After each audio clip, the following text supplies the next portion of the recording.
Pushpin disclaimer. This story is entirely fictional. Any resemblance to actual persons, living or dead, or real events is purely coincidental. This story is written for emotional impact, suspense, and entertainment. It may include themes of trauma, loss, and supernatural elements intended to evoke strong feelings. Reader discretion is advised. It was one of those nights where the rain didn't just fall, it poured like the sky had been holding back tears for months.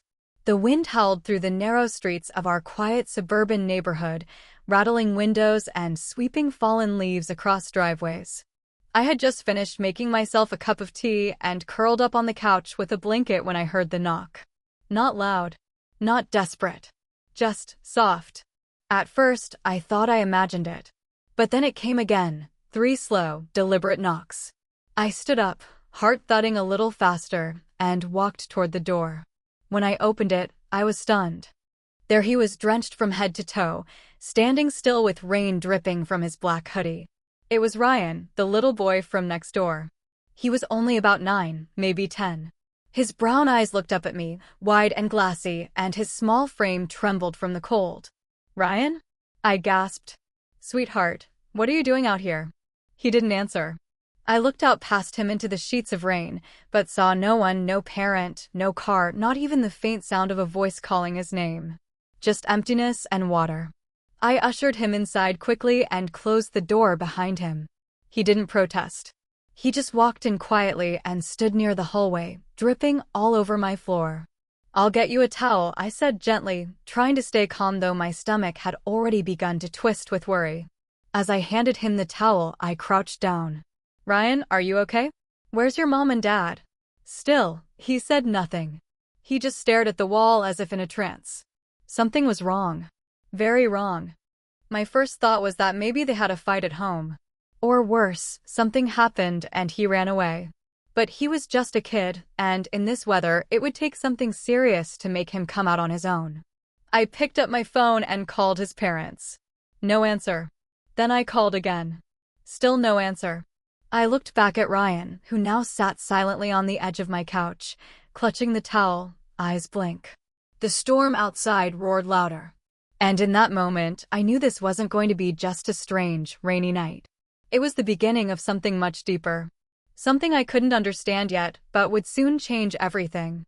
I sat across from Ryan at the edge of the coffee table, a warm cup of cocoa resting untouched in front of him.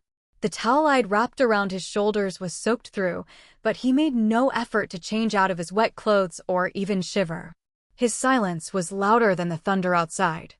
"Ryan," I said softly, "you're safe here, okay? You can talk to me." His gaze flicked toward me just once, briefly, then right back to the floor. I tried again. "Did you get lost? Did something happen next door? Are your parents home?" He blinked. But still, no words came. Just that blank stare and the occasional, subtle tremble in his fingers. I stood and went to the hallway closet, pulling out one of my old sweaters, far too big for him, but dry at least. "Come on, let's get you out of those clothes. You'll catch a cold." He didn't resist when I helped him out of his wet hoodie and shirt. That's when I saw it. A bruise. Faint, but real. Just under his collarbone, dark and smudged like someone had gripped him too hard. I paused. "Ryan, did someone hurt you?" I asked, my voice shaking. "Nothing." But in that split second, something flashed in his eyes. Fear? Pain? It was gone too quickly to be sure. I helped him into the sweater, trying not to let my panic show. I couldn't just sit there anymore. I needed answers. I went to the kitchen, turned on the stove to warm up some soup, and picked up my phone again. I tried his mother's number. Straight to voicemail. Then his father's. Same. I glanced at the clock. It was nearly 9:15 p.m. Where were they? Why hadn't they noticed he was gone? I paced the kitchen for a moment, then turned back toward the living room. Ryan was no longer sitting on the couch. "Ryan?" I called, my heart skipping. I found him in the hallway, standing by the front door, staring at it. "Is someone coming?" I asked. He didn't look at me. His voice, when it finally came, was soft, barely more than a whisper. "They're not coming back." I felt a chill that had nothing to do with the weather. "What do you mean?" I asked, walking slowly toward him. He turned to me, his expression still blank, but something in it had shifted. More sorrow than fear now. More finality. I shouldn't have come here, he said. My mouth went dry. Why would you say that? But he just looked away again, toward the door. The thunder cracked like a whip outside. And I realized then, this wasn't just a quiet child needing help. This was something far more complicated. Something deeper. And that bruise? I wasn't sure anymore who or what had left it. Ryan sat still on the couch, wrapped in the towel I gave him, yet he hadn't said a single word. His eyes, though wide open, didn't seem to be looking at anything in particular. Just staring blankly ahead, as if his mind was somewhere else entirely. I sat across from him, trying not to scare him, but I couldn't shake the growing unease in my chest. Ryan, I said softly, can you please tell me what happened? Why were you outside in the rain alone? He didn't respond. I tried again, this time leaning forward a bit. Sweetie, are you hurt? Did someone scare you? Still silence. His small hands clutched the towel so tightly that his knuckles had turned white. He was shivering, but I couldn't tell if it was from the cold or from fear. The living room, though warm and safe, suddenly felt heavy, like something invisible had entered along with him. I turned my phone in my hands, debating whether to call the police. But something held me back. What would I even say? That a child walked over from next door during a storm and now wasn't speaking? His parents still weren't answering their phones. I even sent a text to his mom, Ryan's here at my place. Is everything okay? But it remained unread. I got up and grabbed one of the fleece blankets from my room, walked over and draped it gently around his shoulders. That's when he blinked and looked up at me for the first time. His lips parted slightly, like he wanted to say something, but nothing came out. Then suddenly, he whispered, almost inaudibly, "Don't open the door again." I froze. What did you say? He stared at me with wide, terrified eyes. His voice was dry, hoarse, barely more than a breath. Don't open it, if it knocks again. A chill ran through me that had nothing to do with the storm outside. I glanced at the door, now shut and locked, rain pounding against it like fingers tapping to be let in. Ryan, who are you talking about? I asked, crouching beside him again. But he shook his head. No one, he said softly. It doesn't have a name. I didn't know what to say. My mind scrambled for logic. Maybe it was a game, or maybe he was just scared and confused after something traumatic. But nothing about the way he said it felt like imagination. And then, as if that wasn't enough, the lights flickered. Just once. A soft dimming, then back. I turned to look at the ceiling. The power was stable. But something didn't feel right. I turned back to Ryan. He had curled up tighter in the blanket, eyes now shut. I sat back down slowly and stared at the door. I didn't want to admit it, but a part of me was starting to get scared too. The clock ticked past midnight, the storm outside raging louder with each passing minute. My living room was dim, lit only by the table lamp in the corner, casting soft shadows across the walls. Ryan had fallen asleep on the couch, but even in sleep, his small face was tense, like he was trapped in a nightmare he couldn't escape. I sat on the edge of my armchair, phone in hand, refreshing my messages over and over. Still no reply from his mom. The silence in the house felt thick. Not peaceful. Not quiet. Just heavy, like the walls themselves were holding their breath. I looked at the door again, my mind echoing Ryan's chilling words. Don't open it, if it knocks again. I told myself it was nonsense. Just a frightened boy who had maybe watched too many scary movies or had a bad dream. But no matter how many rational thoughts I threw at myself, the uneasiness wouldn't fade. Suddenly, my phone buzzed. I jumped, heart skipping. It was a number I didn't recognize. I hesitated for a second, then answered. Hello. The voice on the other end was a woman, breathless, panicked, almost crying. Hi, are you the lady who lives next to the Mitchells?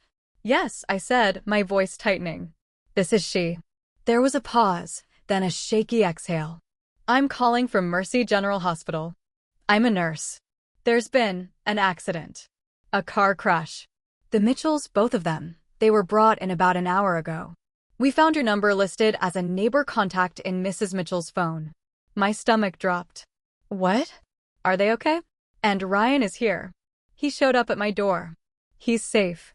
Another pause. Then the nurse spoke again, this time confused. I'm sorry, did you say Ryan is with you? Yes.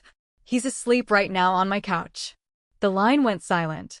All I could hear was the hum of machines in the background. Ma'am, the nurse said slowly. That's not possible. The Mitchell's son, he was in the car with them. The police pulled all three from the wreck. I froze. I could barely breathe. What? He's here at the hospital, she continued, her voice turning sympathetic. He's in critical condition. I'm looking at him right now. My mind went blank. I turned my head. Ryan was still there, curled up on my couch under the blanket, fast asleep. But he's here.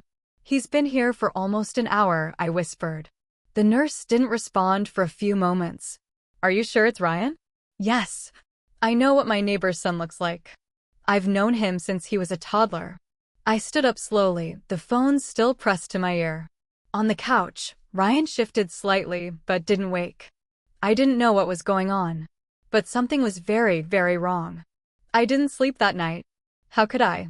The storm outside continued to thrash against the windows like it was trying to claw its way inside, but the real storm, the one in my chest, was much worse. Ryan was still asleep on my couch. Or whoever this boy was. I sat nearby, watching him breathe. Every so often, his face would twitch like he was dreaming something dark. Something he didn't want to see. After what the nurse had told me, I didn't know what to believe anymore.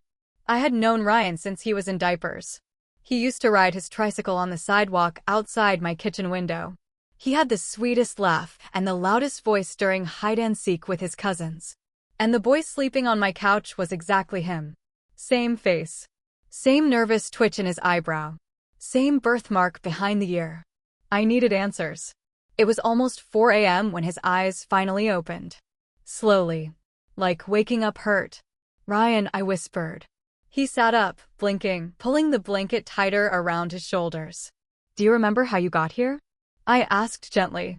Because your parents, they're at the hospital. They were in a car accident. But they said you were with them. His eyes darted away. I wasn't, he murmured. Not really. What do you mean? He didn't speak for a while. Just stared at the wall, the ticking clock filling the silence between us. Finally, in a quiet, halting voice, he began. I woke up in the car, it was upside down. Everything was loud, then quiet. Mom wasn't moving. Dad was bleeding. I didn't know where I was. But then something was outside the window. He looked down at his hands. I don't think it was a person. What did it look like? I asked, my voice barely audible. I didn't see it clearly. Just long and black. Like shadows were moving, but too slow. It didn't have a face. Just eyes. Bright, white eyes. I tried to keep my voice steady. And then, I heard it whisper, he continued. It said I didn't belong there anymore. That I had to go somewhere else. And then I was standing outside your house. His hands trembled now. I don't remember walking. Or leaving the car. I was just here. My throat tightened. Ryan, do you know what that means? He shook his head. His eyes were wide again, not in fear, but in desperation. I don't know what I am right now, he whispered. But I know it's not over. I swallowed hard. My fingers clenched the edge of my chair. This wasn't a boy who needed help getting home. This was someone or something that had crossed a line no child ever should. And whatever had followed him might still be coming. After Ryan told me his story, the silence in the house changed.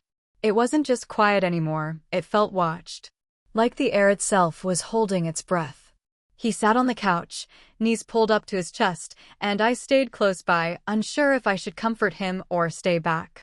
My instincts were clashing. Part of me still saw him as the sweet neighbor boy, but the other part, the deeper part, felt like something unexplainable had entered with him. And then the strange things started happening. It began with the whispers. Soft, almost playful, coming from corners of the room. Too faint to make out, but unmistakable. I turned off the TV to be sure I wasn't imagining it, and there it was again. A gentle hiss. A murmur, like someone saying something just out of reach. Ryan heard it too. He didn't move. Didn't even blink. They know I'm here, he said, his voice hollow. Who? I whispered. He didn't answer. The lights flickered again. Once. Twice. Then everything dimmed for a full second before returning to normal. My hands began to shake. Ryan, I said carefully, whatever is following you, what does it want? He looked up at me, eyes wide with fear. It doesn't want me, he whispered. It wants you. Before I could react, the front door creaked slowly, groaning against its hinges. It didn't open, but it moved. And it was locked. I jumped to my feet and rushed to it, heart pounding. The deadbolt was still turned tight. No one could have touched it from outside. And yet it had moved. I looked through the peephole. Nothing. Just the rain. Pouring harder than before. And then I saw it in the faintest flicker of lightning. A shape. Not standing in the rain, but part of it. As if the rain itself had curled into a figure. Long, lean. Still. No face. No hands. Just those glowing white eyes. I stepped back. Ryan stood behind me now. I told you, he said. You shouldn't have opened the door. Something thumped upstairs. Hard. Like a chair falling over. But no one else was in the house. I looked at Ryan. Stay here, I said firmly, though I wasn't sure if I was protecting him or protecting myself from him. He nodded, silent again. I grabbed the flashlight from the drawer and crept up the stairs, every step feeling heavier than the last. The hallway upstairs was dark. Even though the light switch clicked on, nothing happened. I moved toward the guest bedroom where the noise had come from. The door was ajar. I pushed it open slowly. Nothing. The room was empty. Except something had been scratched into the wall above the bed. A single word, remember. The air turned ice cold behind me. I spun around. But no one was there. Just me. And a presence I couldn't see but could feel. And deep inside, I realized something terrible. This night was far from over. I stared at the words scratched into the wall, remember. The letters were jagged, uneven, etched deep into the paint, far too deep for a child to carve. My pulse thundered in my ears as I reached out and lightly touched the grooves. The surface was cold. Much colder than the rest of the room. Like the wall itself had been touched by something, not alive. I backed out of the room slowly, flashlight trembling in my hand. I didn't know what I was supposed to remember.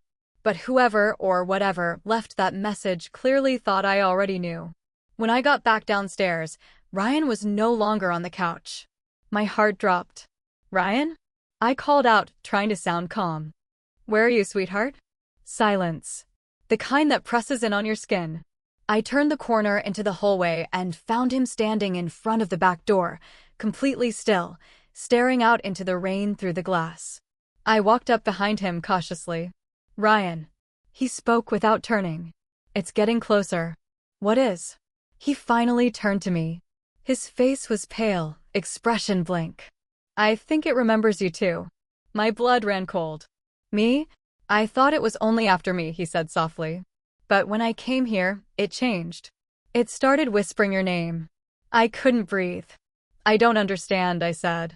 Why would it? Before I could finish, there was a loud bang against the window.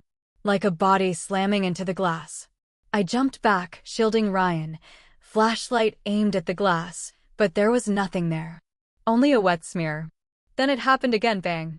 This time at the front window. Then the kitchen. Each louder, faster, more violent. Something was circling the house, and it wanted in. I grabbed Ryan's hand and pulled him into the hallway closet, shutting the door behind us. The tight space was filled with the smell of old coats and dust, but it felt safer than the open house. I held the flashlight close, my hand pressed to his trembling shoulder. I'm so sorry, he whispered. For what? I didn't mean to bring it here. Ryan, I said, heart pounding, what is it? He hesitated. Then, in the dark, he whispered, it's what comes for people who forget. Forget what? He looked up at me, eyes glowing faintly in the dim light. What they've done. I froze. And suddenly, without warning, a memory crashed back into me, one I had buried years ago. A rainy night. A crash. Headlights. Screams. A boy lying in the road. My hands gripping the steering wheel. And then, Denial. Cover up. I had told myself it wasn't my fault. But now, staring at the boy beside me, I understood. He hadn't just shown up. He had come back. And the thing outside? It wasn't just after him. It had come to collect the truth. My ears rang as the memory crashed over me like thunder, the kind of memory you bury so deep you start to believe it never happened. But it did. That night. The rain. The curve in the road. The boy. The silence after the impact. I had told myself it was an animal. I never got out of the car. I was young, panicked, and scared. I had kept driving. And I had never told a soul. Tears welled up in my eyes as I looked at Ryan, if that was even his name. "Who are you?" I whispered. He blinked slowly, sadness in his expression. "I was Ryan. Once." My breath caught in my throat. "But not the one next door," he added. "Not your neighbor. He just looks like me." I couldn't finish the sentence. My voice broke under the weight of it. "I died on that road," he said quietly. "A long time ago. In the rain. And you didn't stop." I pressed my hand to my mouth, overwhelmed with guilt, with horror, with the terrifying realization that he wasn't here to hurt me. He was here because I had never let him go. "I didn't know," I choked. "I didn't know it was you." I thought. I didn't want to believe, I know, he interrupted gently. But I did. Outside the closet door, the sound of footsteps echoed through the house, slow, deliberate. But not human. Heavy, dragging, like something ancient and vengeful. The thing that followed him, the shadow, was still out there. "It's not coming for you because of me," he said. "It's coming for you because of you." I nodded, tears streaming freely now. "I'm so sorry," I whispered. "I was just a scared girl. I didn't know what to do." "I wasn't angry," he said. "Not at first. I just wanted to be remembered." I waited. I watched. But you never came back. You never said my name. You never even looked for who I was. I buried my face in my hands. I couldn't. I was a coward. He touched my arm, and I flinched, but his touch was warm. Human. Kind. "You can still make it right," he said. The footsteps outside grew louder. "What does it want from me?" I asked. "To face what you did," he said. "To accept it. To speak the truth." I nodded again, shaking, broken. "Then help me," I pleaded. "Help me do that." He looked at me with the kind of understanding no child should ever carry. "I will." And, just like that, the noise outside stopped. The air calmed. The presence that had hunted me through every whisper, every creak, every flicker, retreated. It wasn't finished. But it was listening. And for the first time since that long-ago night, so was I. The house was still. The storm had eased to a soft drizzle outside, the thunder now just a distant murmur. The suffocating weight that had hung in the air all night seemed to lift, not completely, but enough to breathe again. I stepped out of the closet, Ryan following quietly behind me. Or whatever remained of him. Everything in the house looked the same, the flickering light bulbs, the wet footprints by the door, the blanket he had curled up in. But I wasn't the same. I could feel it in my bones. I walked to the front door and unlocked it, letting the damp morning breeze creep inside. The street outside was washed clean by the storm. The sky, pale gray now, hinted at a sunrise behind the clouds. Ryan stood beside me.